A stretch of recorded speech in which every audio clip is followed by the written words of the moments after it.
Well, hey everybody. Welcome to the update preview stream. This is Bugs here. I'm joined today by Artemis and Miss D. That's me. Say hi, guys. Hi, guys. Hi. Yeah, still getting used to that name change from Shadow to Miss D. That's me. But as always, if you do have questions as we're going through stuff, feel free to do in chat at Misty underscore that's me. And feel free to ask any questions you have, and we'll do our best to answer them. You might also notice, man, Bug sounds a little weird, a little different this week. Well, there are two reasons for that. One, I am on the road, I'm in a hotel room, and I didn't realize how echoey it was in here until literally just now when I started streaming. And I'm like, oh, yeah, it's pretty echoey in here. And I'm on like island internet, so I might cut out. Oh, and I'm also feeling under the weather and I'm kind of tired. So we might cut this one kind of short, but we will see. Nevertheless, we are going to give you what is going on in Rust development this week. And it is another hack week. So there are some interesting things afoot. Now, before we get into that stuff, as always, ask Miss D, that's me, any questions you have. And if you're wondering when's whips, well, the Rustafied servers wiping today are the weekly Thursday wipe servers. And they're wiping at the regular scheduled time, which is 3 p.m. local time for the region. So that's your mains, your smalls, your barons, your EUS if you're in the EU, your Zen labs. And basically, AU and SCA wiped already like 11, 12 hours ago, something like that. And main EU wiped, what was this, 3 hours ago, I want to say at this point? Yep, that's it. Yeah. Also, my time zone's different because I'm traveling, so I'm all sorts of messed up this week. And then, but US wipes in what is it, 4 hours or 2 hours, 3 hours? I don't know. Artemis, help me out here. Throw me a bone. Say that. What was it again? You cut out. Okay. Sorry. But yeah, US wipes in, I believe, 2 hours, right? Yeah, that's correct. Yeah, we'll go with that. All right. Anyway, bear with me today. This is a random one. But anyway, let's get into some of this Hack Week stuff. What is going on in Rust development? Well, one small thing you'll notice after the next update that you may enjoy is the industrial noise is going to be taken down a little bit. This isn't actually a Hack Week thing, but those conveyors, if you've played with the industrial stuff since it went live last week, you probably have noticed that conveyors make a awful racket. And so that was addressed and the industrial noise has been reduced. The conveyors have had their noise softened a bunch, so it should be less grating on the ears. Now also, the newest vehicle to enter Rust is in the works and seeing some more progress, and that is the attack helicopter. We've seen this branch exist for a number of weeks now, and based on the commits, we know a couple things. We know this is going to be some sort of like mini copter type situation as far as the vehicle is concerned, but instead of wheels, it's going to have skis, and then it's also going to have some sort of weapon component. So some sort of offensive weapon in the form of it looks like a gun, because this week we're seeing work on what they're calling the gun cam. So it looks like maybe the gunner, who will be the passenger to the driver, will be able to actually enter some sort of separate view to actually aim the gun. Almost maybe like a mounted turret, like a gimbaled turret, I'm sort of picturing in my head. But a lot of this is still up in the air and details are unknown as it is on a separate branch. But the velocity of this work does seem to be moving forward in a way that would indicate we might see this attack helicopter make its way into the game either next month or the following. So as always, we will keep you up to date on how progress on that is going. Now, also into the Hack Week stuff, there are a number of Hack Week projects being worked on. Now, if you're not familiar with a Hack Week, here's what it is. Basically, it's where the development team says, okay, individuals, okay, each developer, just pause what you've been instructed to work on and just work on whatever you think would be a great addition to the game. And you have a week to just work on whatever you think would be a great addition to the game. And we've seen a number of hack weeks before. Specifically last year, we saw I believe two or three. And out of those, we've seen some projects that won't make it into the game, and we're also seeing some projects that eventually look like they will make it into the game. The In the former category, we have those airships that were worked on, and that was the idea of building a base and then attaching a hot air balloon with an engine to it, and then the base would float away. That's not going to be making it into the game. However, they also worked on weapon racks that will be making it in, and emojis in chat. And that, I believe, still will be making it in at some point. Now, this week, we saw a bunch of new Hack Week projects that we've never seen before. And I hope a number of these things make it in because there's some cool ones. First and foremost, there is the new Manny branch, which refers to mannequins. And this is an interesting one. It's actually like a deployable mannequin that you can put in your base and then actually put clothing on. And it shares 7 inventory slots, so you can test out all your outfits and skins. You can even, it looks like, play with some animation poses with there.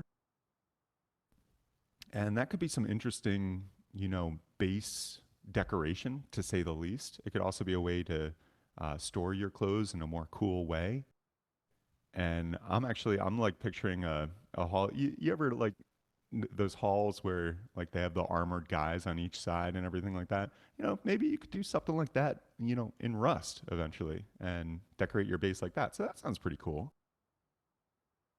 Now, It'd be another great thing if being they worked were on. electrical, sorry, and you could use them as sort of in raid defense, moving around, so people Oh, wouldn't, you yeah. could catch them off guard too. Yep.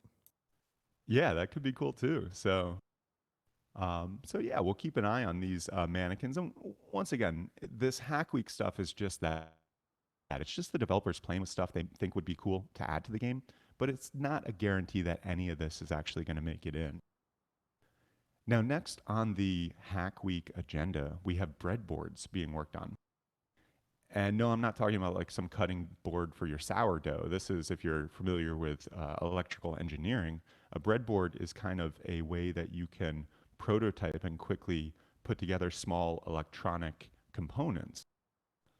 And the interesting thing about this coming into Rust is that it looks like you'll be able to, with this, code complex electronics for bases with inputs and outputs and all this stuff, and then actually pick it up, and it'll save all the information on that breadboard on that complex electronic and allow you to carry it somewhere else and move it.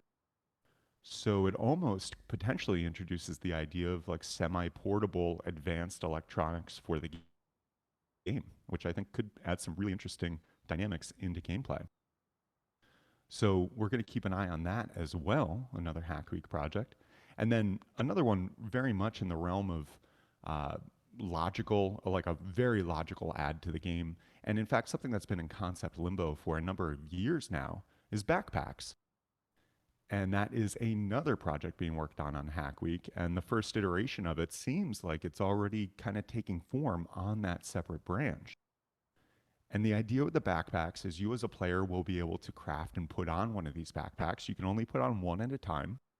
None of that one backpack on your back and one backpack on your front, but one backpack on your back. And what it'll do, as you can imagine, is increase the inventory slots for you to carry things.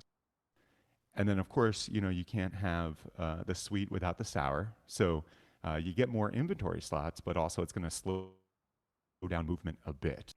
And then the final little rusty twist to all this is if a player is wearing a backpack and walking, and another player like sneaks up and can follow them for a little period of time, they'll be able to like pickpocket the pickpocket. So you'll be able to steal shit out of people's backpacks, it looks like. No word on if you can plop a code lock on that backpack yet, but I don't know. We'll see. But also, we've got, and this is another Hack Week. No, actually, this isn't Hack Week. I'd take that back. This is just another project that got started on Hack Week. It's not labeled a Hack Week project. So I think that means it's much more likely to make it in than maybe some of the Hack Week things. But that is the mission editor. And this is a new branch that is really looking like developing the first stages of adding bonus rewards to optional objectives in the missions. And so basically, it looks like it's building out the missions a little more and then adding the ability for the missions to have extra bonus objectives. And so as you complete the main mission itself, it'll check and give you extra bonuses if you've completed these ancillary objectives, so to speak. And this is nothing new, like in gaming. Like I'm sure you've played games with missions, main missions, and then you can get, bronze, silver, or gold on the mission, depending on if you got enough headshots or things like that. So it's really just in the realm of that. And what I think is cool about this is it's not just editing one mission and like taking one mission and adding objectives. What I'm seeing in it is it's a whole editor for missions. So it's going to provide the functionality, I think at least, to allow the developers to more easily and robustly build out and modify the missions. Because if you think about it, the missions came out and then they kind of just sat there for a while. And I don't think that many people do missions that often. But it is definitely an interesting dynamic of the game that I think has potential. And with this mission editor, it seems like they're building out more potential with that. So we're going to keep an eye on that as well. Then also back to Hack Week projects, we've got another one, a skin viewer that's being worked on. I don't know exactly how this is going to be worked into the game. I could see it maybe being some sort of additional attachment to like a repair bench or something potentially. But from the looks of it, based on the commits, it looks like the skin viewer will actually load another scene in the game and then have different lighting and a camera just to look at a specific skin. And if you've ever done skin development in the game or played with the skin, workshop, sort of something like that already exists in the escape menu, but it looks like maybe this is kind of working on having them added into the real actual gameplay potentially. Once again, it is a Hack Week project, so no word on if it will definitively make it in or not, but we'll keep an eye on it. Next, I know you're all going to love this because what do we want more in the game than to have it, than to have performance go down further because they're playing with adding ray tracing. And if you're familiar with ray tracing, you'll know that it's great at murdering GPUs and killing your FPS. But it also looks beautiful. Like you're looking at a puddle on the ground and it actually reflects like what the puddle, would be seeing, if that makes sense. And a bunch of other lighting effects kind of is my sense of ray tracing. I'm probably butchering it, and there's probably people out there going, no, Bugs, you're totally wrong. But they're working on ray tracing and adding it in. And of course, it's going to be an optional thing. And if you are one of the lucky few who has like a totally bomb ass PC, like your grandpa gave you an inheritance and you spend it all on a PC or something, well, you may be able to turn on ray tracing at some point and just have even more higher fidelity in the game. Although, once again, Hack Week project, so might not make it in, but ray tracing is one of those things that many modern games are including now, so I wouldn't be surprised at all if Rust eventually does add it in. And then for the final Hack Week project, we've got slingshots being worked on. So that's just a simple new rudimentary weapon, a slingshot, so allowing you as a little Newman to go raise some havoc, like Dennis the Menace over here in the future, potentially. So that is slingshots. And then there's also, of course, some more forward progress on some monument type business. There is the compound redesign that is underway. And with that, they're adding like some cobblestones to the compound, and they're fixing some like collision gaps and various things that kind of got out of control on that monument. So we're going to see at some point in the near future this like revamp of the compound. And then also there's the newest monument being worked on, which is the nuclear missile silo monument. And that looks like it's going to be a large underground monument that will, have loot opportunities, NPCs, and all that good stuff. Probably some radiation too, because I mean, come on, it's a nuclear missile silo. You got to have some rads in there. But that is the newest monument being worked on. Generally speaking, and keep in mind, these monuments are made from scratch. They're handmade and painstakingly built over time. Customly. So it's not often that we see a new monument come in, and very often the monuments being worked on are months and months in development. And that's all to say, I don't know that you're going to be seeing a nuclear missile silo on the map anytime like in March, say. But probably at some point this year, we will see that nuclear missile silo go live. And it'll be cool to have another monument. No word on what tier monument it is, although I feel like it's got to be, if it's a nuclear missile, like I'm thinking launch site is a high tier, it's probably going to be a high tier monument because you got junkyard on the one end of things. And then if you're thinking about high tier stuff, nuclear missile silo, it doesn't get much higher tier than that. So we will keep an eye on that as well. And yeah, and give you visuals and all the information as soon as something's merged into staging for us to test. And speaking of that, Artemis is just very calmly lerping around the Rust landscape today because all this stuff is basically still on a separate branch on different individual Hack Week branches. So really not much to show off in game this week. And if you've tuned in for previous update preview streams, then you'll be familiar with the fact that the week after the big update and the first Thursday wipe, there's generally not a lot to show off in the staging branch. But nevertheless, we will continue to lerp around as we open it up for questions. So, Dee, do we have any questions from the audience? Not a whole lot, but we have a few. But let's start with when is WIP? So, the wipes are at regularly scheduled time for the region. And this, of course, is just Rustafied server wipes because that's the only servers that we run. We're not developers of the game, we're just an independent organization who loves reporting on development news and running the best servers that we can. So we just run the Rustified servers, and those wipe at 3 p.m. local time for the region. So that means EU wiped like about a little over 3 hours ago. AU and SEA wiped like 11, 12 hours ago. And the US server should wipe in just under 2 hours at 3 p.m. EST. And once again, it's the weekly Thursday wipe servers. So that's going to be your mains, your smalls, your barons, and Zen Labs. Let me see here. So I see a few people talking in chat about Steam links, direct links is not working to find any server at all.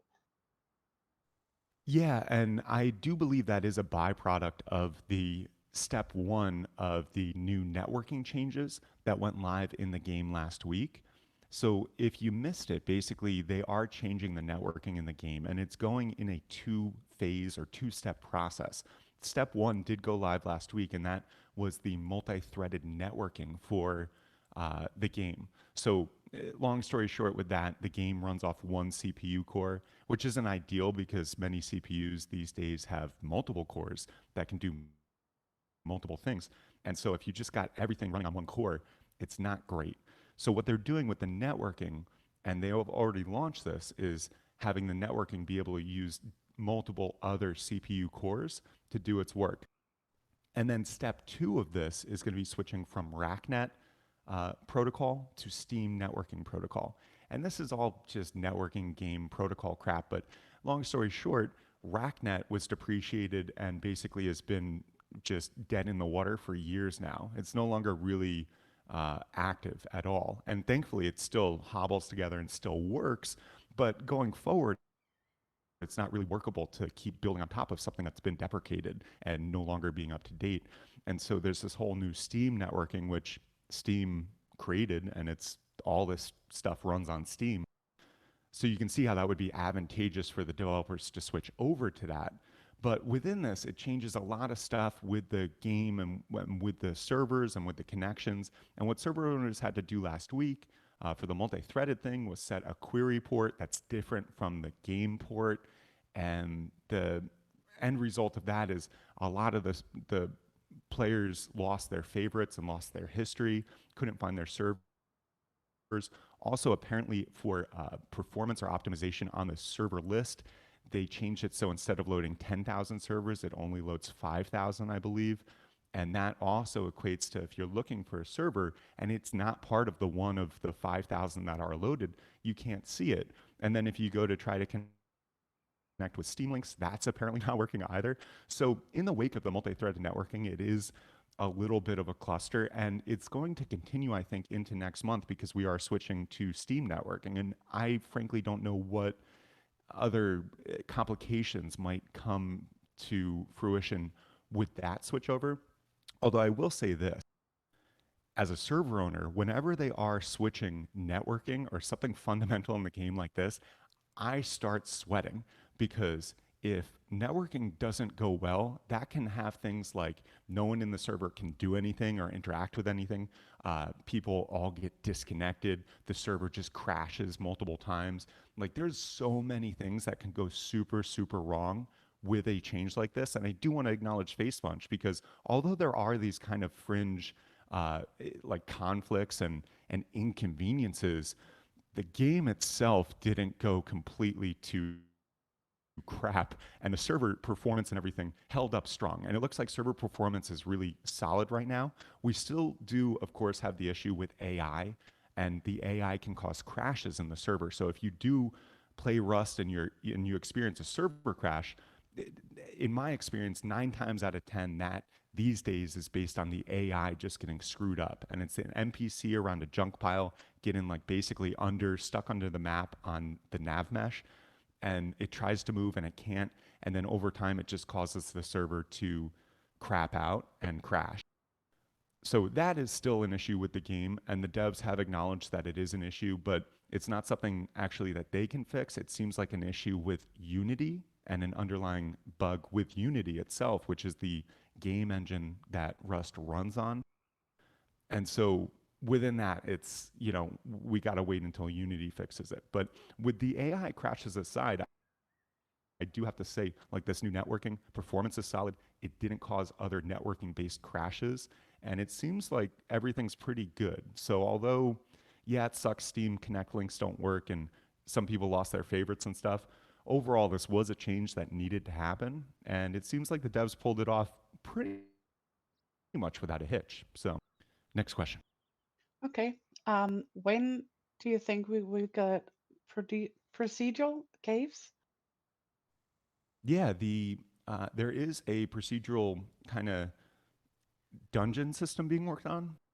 I hesitated for a minute because they're not calling it procedural caves. I think they're calling it procedural dungeons. I think it's probably 6 to 1, half a dozen to the other. It's probably like the same darn thing. And that is being worked on. It's not one of the projects moving forward at like a huge velocity right now, but I'm not going to go as far to say, oh, it's been banished to the depths of concept limbo. I do believe procedural caves will make it in, or procedural dungeons will make it in.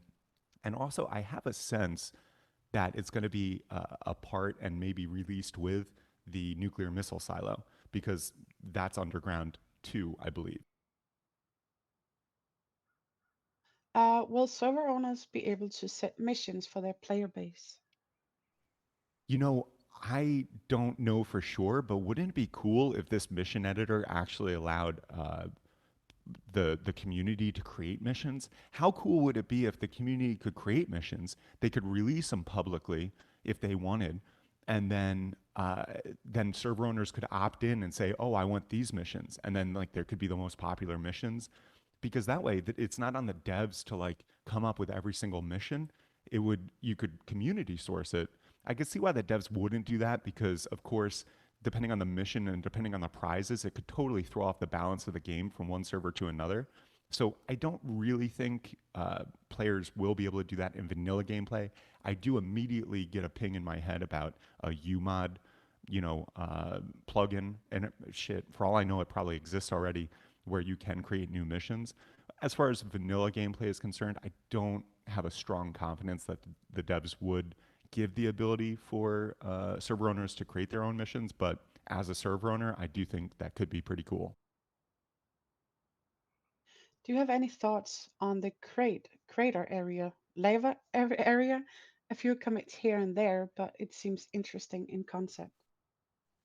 It definitely does seem pretty interesting in concept, and it's almost like the first new biome that we'd be seeing in years in the game.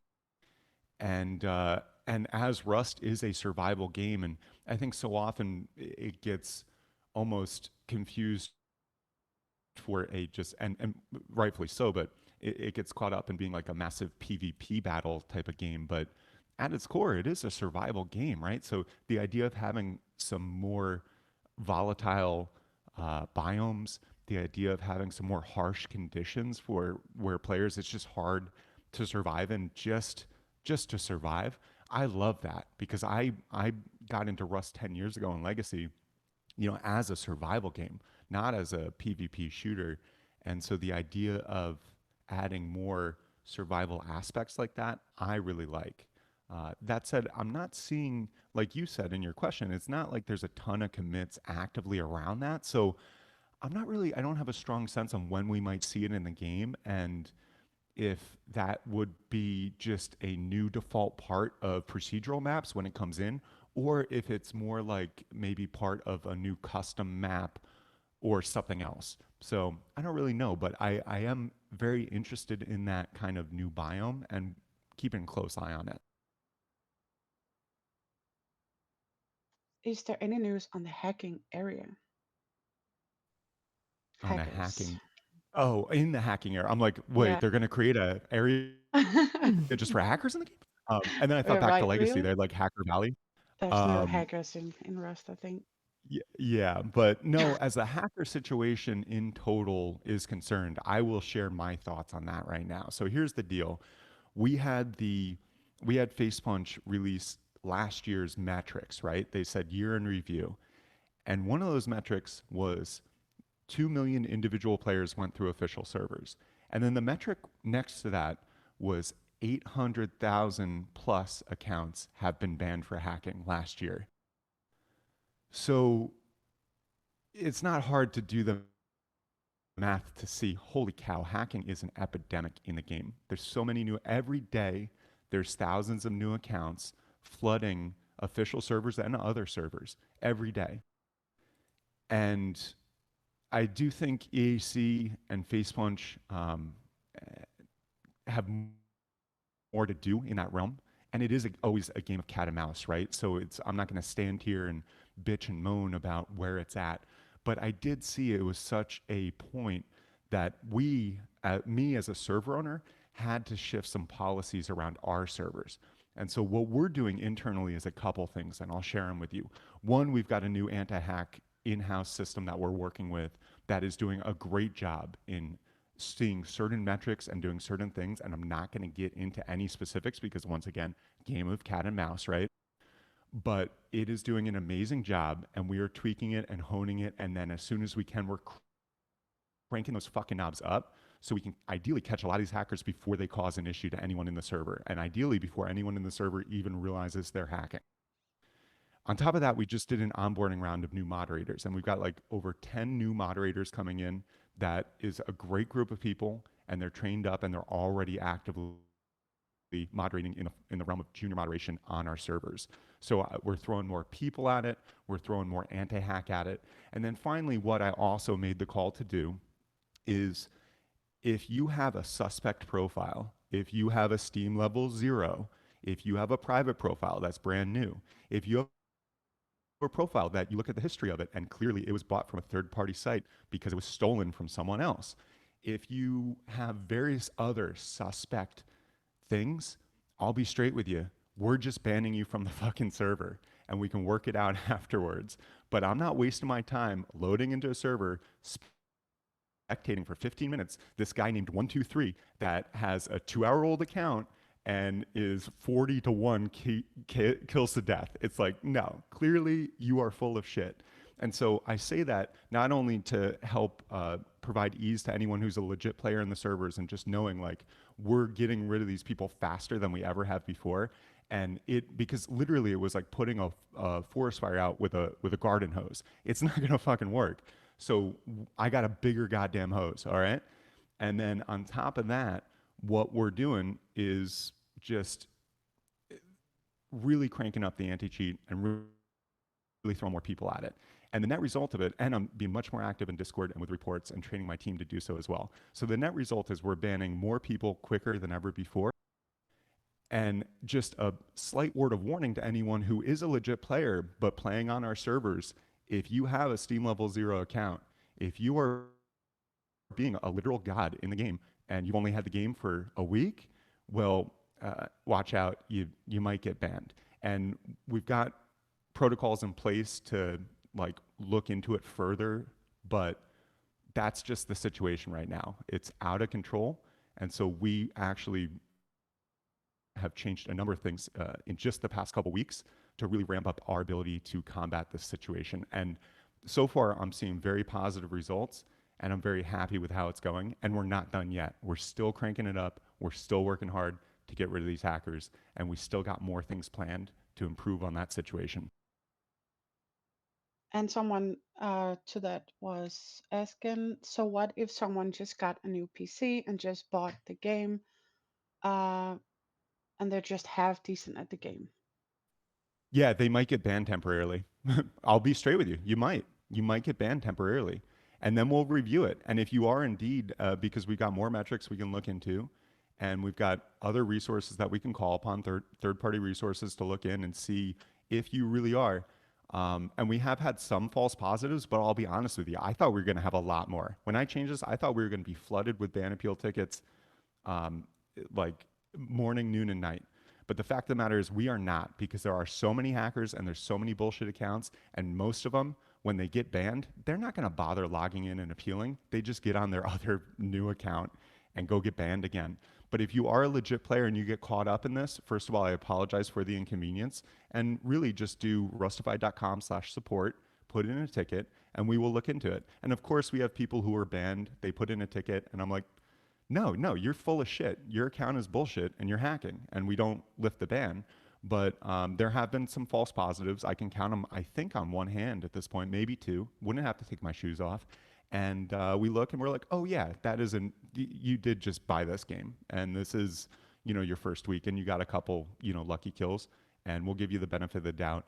We'll lift the ban. But, and I hesitated going this hardcore on it, but the fact that 800 plus banned accounts in 1 year with 2 million individuals going through the official servers, it's like, we got to do something. And the fact of the matter is, EAC and Facepunch and VAC have not done enough to remedy this situation up till now. And I have nothing but love and respect for all of them. But they're not doing a good enough job to remedy this situation on their own. So we got to change things for ourselves. And that's what we've been doing. Choo choo. When will horse AI when will horse AI get a rework so they won't get stuck behind everything? That AI stuff is a finicky mistress, because the AI did get a rework last year, and they had like 3 different AI systems, and they combined them into one, and that was more performant. It was like better optimization, because AI is one of the like biggest overheads on the server level, and having 3 AI systems was a nightmare. And now we just have one AI system. But we do, of course, have the issues where AI is getting caught in the nav mesh, and that is the biggest culprit of server crashes. And oh, by the way, what we have to do in that instance when a server crashes due to the AI, and this is based on Facepunch's telling us to do so, is we have to disable AI for a number of hours so it like kind of automatically fixes itself. But sometimes it doesn't even automatically fix itself, and we have to keep resetting AI every day because it keeps crashing otherwise. And I bring that up once again to speak to the situation in AI in the game of like, there's more work to do there. And also the AI crashing, once again, looks like an issue with Unity, not an issue that the developers unfortunately can fix themselves. But within the reworking of the Unity stuff and updating Unity, I'm sure we will see some modifications to AI. Whether that's going to be specifically focused on making horses smarter, I don't know. But I do think there is work to be done in the AI realm, and we will be seeing that in the next weeks and months. Do you guys think that oil rig respawns faster? Because I feel like it does, and I love it. I mean, I'm not aware of that, but cool. I'm glad that's your sense of it and that you love it, man. Let's do a recap and then a few more questions after that. All right, sounds like a plan. So a little recapity cap here. One, pardon the kind of slightly different audio setup. I might sound different this week. I am traveling and my internet isn't great here. And this will be this week and next week, just as a heads up. But then I'll be back to normal, following that. But pardon any, you know, weirdness with the sound, or me You were personally. cutting out a bunch actually, Yeah, a little not a bit. lot. Yeah, there we go. Yeah. And Sorry, again, you did guys. it. It's Speaking And oh, like of, it maybe I was on just like can't. keywords like electronic and then it went kind of robotic, so it matched. It's all right. Oh, it's working. Okay. Yeah. And sorry guys. Yeah, I will spring for the enhanced high-speed internet next week cuz I'm on complimentary Wi-Fi and it's, well, surprise surprise, garbage. But anyway, a little recapity cap here. Industrial noise is coming down a little bit after the industrial system was launched last week. Conveyor noises are being lessened because God, were they loud. Also, more work on the attack helicopter, and that is the newest vehicle to enter the game. It will be kind of like a mini copter of sorts that instead of having wheels, will have skis, and it will have some sort of weapon component. This week, we're seeing that there's going to be some sort of gun cam. So that kind of tells me that there'll be maybe a pilot and then a gunner, and the gunner might have access to a specific viewport that will be maybe like a gimbaled turret that's mounted to the front of the minicopter. Could be cool. So, attack helicopter, still a work in progress. Also, it's another hack week this week. And if you're not familiar with what hack weeks are, basically it's where the team has all the developers pause on what they were working on and say, okay, just work on whatever you think would be a good addition for the game and just work on it for a solid week and see where we get. And with these projects, there's no guarantee that it's actually going to make its way into the game or not. But it is cool to see what the developers choose to work on. And we're seeing a number of cool new projects come out of that hack week this week. So, first and foremost, mannequins are being worked on.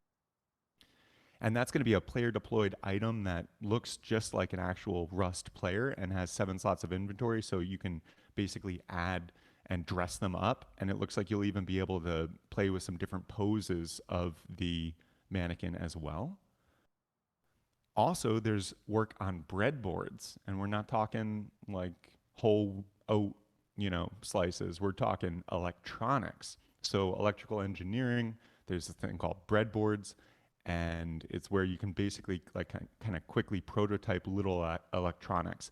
And in Rust, what they're doing is they're going to have a large and small breadboard where you can actually put a bunch of electronic components together in more of a like handheld type of thing, it looks like, and you'll be able to pick it up and it'll save all the stuff. So maybe the first version of advanced portable electronics could be cool. Also, another Hack Week project is the backpacks. And this is something that's been in concept limbo for years and is a clear, obvious add to the game. A backpack that a player can put on. They can only put one on, but it, of course, increases your inventory slots, it increases your carry capacity. And of course, it's going to come with some sort of downside. So it's going to slow your player movement down a bit. And then, of course, because this is Rust, players will be able to steal from your backpack. If they're following you close enough for long enough, they'll be able to gank stuff out of your backpack. So, now also not a hack week thing, we've got a mission editor being worked on, and this is on the mission editor branch. And it's basically the first stages of bonus rewards for optional objectives. So when you have a mission and you complete the main mission objective, it looks like you'll soon be able to get some better prizes for doing ancillary other objectives as well. And it'll be cool to see missions get kind of some more love and a more build out of missions in the game. Also, back to Hack Week projects, we've got a skin viewer being worked on. And this is just going to be like another scene with some lights and a camera where people can really inspect their skins in a better way. There's also work on adding ray tracing to the game. And ray tracing is like if you got a PS5 and you played like Spider-Man, David Morales, or whatever, they really went hard on ray tracing, right? And it's like, oh, that's the best looking puddle I've ever seen in a game, right? That's my sense of ray tracing, at least. It's like, it's advanced lighting stuff. And sure, it is hard on your GPU, and sure, it's not going to help FPS at all. But of course, it's going to be an optional thing if it even makes it into the game. And for those who do have a total like killer ass computer and they're not like, reconstructing DNA or something with their compute power. Instead, they're playing Rust. Well, they can turn ray tracing on, and it'll look better. Then those puddles will be delicious. And then also, we've got one final Hack Week project. A slingshot is being worked on. So if you want to get your Dennis the Menace on, you might soon be able to do that with your trusty Rust slingshot. And then finally, we have more work on some monument stuff. So the compound is going to redesign, and it's going to have some cobblestones and stuff. And then also work on the nuclear missile silo, which is the newest monument to come in the game. No word on when that's going to come in, and no visuals yet, but should be a big one. Should be some good loot there. I'm imagining some rads, and may even be tied into the procedural dungeons that are also being worked on here or there. So, and that's it for the recapity cap. Any questions before we wind this puppy down? Yes, we have a few more. What about modular weapons? I'm going to say that's deep in the concept limbo bucket helmet. So, modular weapons, I would love to see in the game. It is definitely something that devs have considered and played with and conceptualized. Will we see it in the game anytime soon? I can't say either way because it doesn't seem like it's being worked on right now, but it definitely has been considered. Hey, Bugs and team, hope all is good. Quick question. How do hack weeks get evaluated to be integrated or not into the game? Any insights? Yeah, good question. And I don't know, exactly because I'm not a developer and I'm not part of these conversations, but my sense of it is they do a hack week, they say, okay, devs, work on whatever you want. The devs start working on what they want, and then probably later in the week, or like as a final follow-up or whatever, they'll say, oh shit, chat emojis? Yeah, dog, we want that. Or like, oh shit, weapon racks? Yeah, man, we want weapon racks. Let's do that. And then they're like, oh, airships? Nah, nah, dude, that's not gonna work. So I think it's kind of just something like that. They get together, the devs probably like share what they've done, and then Helk uh, or whoever is making the calls now. I think it's more of a collective decision probably, but they say, okay, yeah, we'll continue with this one and add this to the game, or we'll scratch it. That's my sense of it, but honestly, I'm just hypothesizing here. I just remembered a question I asked a while ago. Do you think they will ever add so that you can add teammates to the TC like you can do with turrets?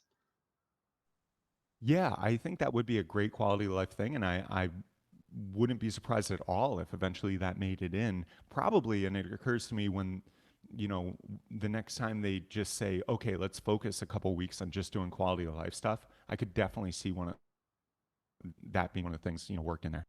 Yeah, that would be great. Are the BPs ever going to wipe on US Medium 3? So the current plan with our medium threes, both EU and US, is those are our only servers that don't wipe blueprints unless Facepunch forces it. So all of our other servers, and to keep gameplay fresh, and given the current state of gameplay, we wipe blueprints with the force wipe every first Thursday. But there was a lot of demand to have a wipeless blueprint server, and so that's our medium threes. The so it's really in that realm up to Facepunch on when they wipe blueprints. The last time I believe was in the beginning of 2021. I want to say, or like it was Christmas 2021. I want to say, so not beginning, but like towards the holiday season. They said everyone comes back and plays. We're gonna wipe blueprints. And before that, we saw it with things like the XP system when that was a thing. And then when they got rid of that and just put blueprints, uh, they wipe blueprints when or they force wipe blueprints when a big game change thing goes on, or they just say, you know what, it's been so long. So I have no idea when they're going to choose to wipe blueprints again. I had a thought maybe they would do it with the industrial system because that is kind of a big group of new things, but they didn't. So we'll have to wait and see. Is there any pictures of the new attack heli? Not that I'm aware of yet. I don't think. I don't know. Maybe Shadowfrax got his hands on something. He's pretty good at getting the devs to send him stuff. So maybe in his video. But honestly, I've been traveling for this week, so I haven't seen any. Do you think there's any work on adding a way to mass produce charcoal? No, but with the industrial system, it seems like there are some better options than you had before, which is being able to feed in, furnaces and stuff. But I get the sense you're talking about some other, way. And I'm not aware of any plans for that. But I definitely see where you're coming from, especially now with the electric furnaces and people smelting stuff, but not getting charcoal from that. It would make sense, a certain level of sense, to have some other way to build charcoal. But um, maybe you'll just have to keep campfires running all the time. Is there any info on pits? Pets is something that we haven't seen much on in the past couple, weeks and months.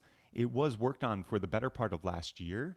And so I still do think pets are coming in. Based on the commits towards the Pets and Pets 2 branch, we do know there's at least three types of dogs coming in.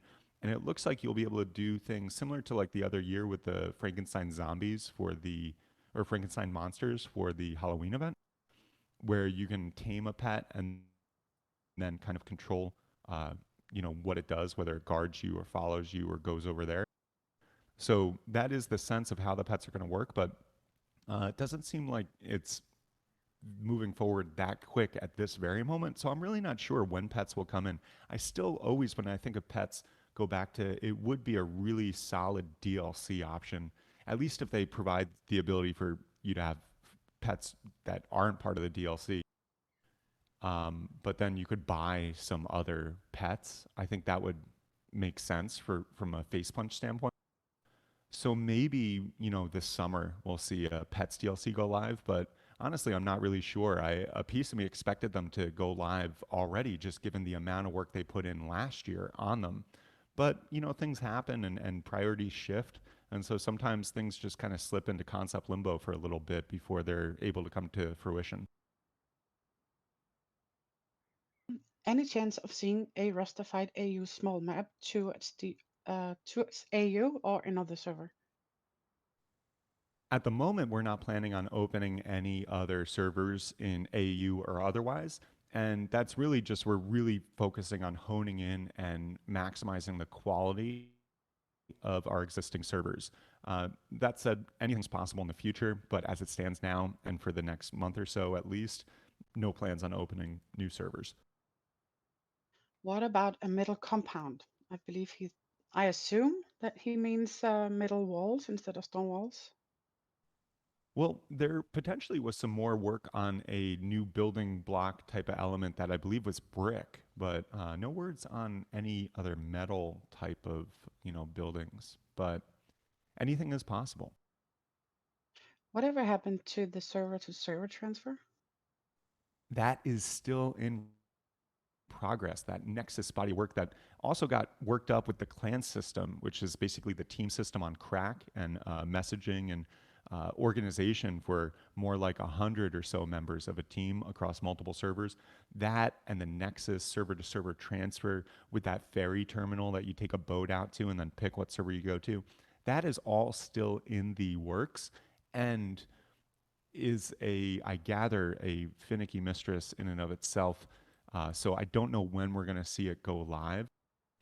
But one thing that the devs have said is that when it does, the first iteration of it is just going to be tested out on official servers, and I think just Facepunch official servers. But then as we can play with it, I'm playing with the idea of having like our medium 1 and medium 2 be able to server to server transfer, or like long 1, long 2, long 3 in the same region at least.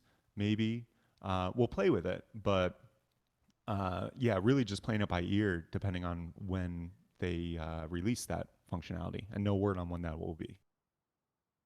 Why are server pings the same for all regions? So that is due to something called Anycast, and Anycast is basically this global networking thing where they have points of presence or pops, and the traffic is routed through there. And so what you're getting basically when you ping an EU server and you're in the US, you're actually getting the ping to the closest pop of that server on Anycast, which is probably more like in the US. So you get a very low ping to it when actually the traffic has to make more hops to get to the actual server. So it is a little, from a ping standpoint, disingenuous. However, the my sense of why this was adopted so much is, and what was told to me, and I'm no network engineer, but it's more in the realm of networking and DDoS protection, is my understanding of it, and I could be totally wrong, but it's really to maximize the routing through the global infrastructure, and then to be able to control it when a DDoS attack happens, be able to have more control over the filters and that traffic. And so from a server owner standpoint, that's kind of how it was sold to me, and we switched to a new host that just includes Anycast for every server. So we pop it on because it's apparently better. But I never did really like how it is disingenuous, because it does make you think you got a 5 ping when you might have a 100 ping. But that's also why the devs put in that red alert to say, hey, the shown ping is different than your actual ping to the server, because that Anycast thing got so prevalent over the past several years. There's not really any questions other than one was just asking for a recap and what is this update? Well, there's no update today, but it is just another month of Rust development. And really, what they're working on is a hack week. So, along with some forward progress on projects like lowering the noise of conveyors and this new attack helicopter that's going to be like a mini copter but with a weapon and with skis. Then there's also these hack week projects which may or may not make it into the game, but there's a mannequin being worked on. There's electronic breadboards for portable advanced electronics. There's a backpack for carrying more items, and it will slow you down and people can steal shit out of it. There's a mission editor that's being worked on for some bonus rewards on optional objectives being added to missions.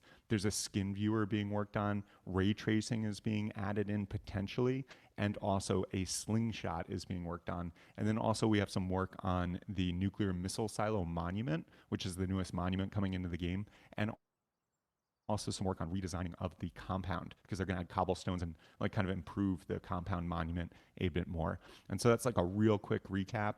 As always, rustified.com, I do an article every single Thursday that goes live first thing midnight Eastern time Thursday, so you can see what's going on in Rust development with pictures and with text. And then, of course, we're here every Thursday, 1 p.m. Eastern, to give you a little update preview stream, or just an update stream if it is first Thursday. So do, check back for how the progress of this is going. Why do you think they call it Hack Week? That comes from a development lingo. In this game, it's like if it were on me, I wouldn't call the hacking situation so bad. I wouldn't refer to fucking anything as hack, because it's like, God, we got enough of that, right? But no, Hack Week is more of a development team. It's a nomenclature from before Face Punch. It's just development teams in general will do, and I don't know if this was part of agile development or like part of the Scrum methodology, or just kind of came about within that realm. But the idea is that people work on their day-to-day projects so much, and they're told by their managers on what to work on. But the idea, as far as I understand, is sort of like the individuals working on development have ideas that could be great for the overall project, and they don't get an opportunity to work on it. So that's what Hack Week is. It's where you pause on what you've been working on, and you can just choose whatever you think would be the best add to the project, in this case, Rust, and you just work for a week on that, and maybe it will get added. And so that's the idea of a Hack Week. Rust has done, I think this is like the 4th or 5th in the history of it. And some of the things make it, some of the things don't. So we'll see with these, with like the skin viewer, with backpacks, with ray tracing, with breadboards, and with mannequins. We'll see if any or all of those make it in. I think it's going to be somewhere in between. I think that's it. All right. Well, we'll leave it at that. Thank you all so much for tuning in. Once again, pardon the slight interruptions. I'll try to get I'm traveling once again for one other week, but next week I'll try to get my internet in better working order while I'm on the road. But thank you so much for tuning in. Thank you everyone for watching. We are not the developers of the game. We're not on the Face Punch payroll. We are just an independent organization who loves reporting on Rust development and running the best servers that we can. And the only way that we can do that is through the support of the community. So to everyone who tunes in and watches each week, to people who give bits and subscribe on Twitch, and to our beautiful, loyal, wonderful VIP customers, thank you all so much for the support, because literally we couldn't report on this and run the servers that we do without that support. So thank you from the bottom of my heart. And also, Artemis and D, I paused on the name because I You're literally about to say Shadow. I was like, shit, what's her new name? But yeah, Artemis and D, thank you guys so much as It's always for all being my good. Shadow's here in co-MCs. the spirit still. So you're welcome, Yes, indeed. Ducks. Yeah, you're welcome. All right. All right. Much love to you all. We will see you next week. In the meantime, I hope you all have a wonderful week and a wonderful wipe. This is Bugs signing off.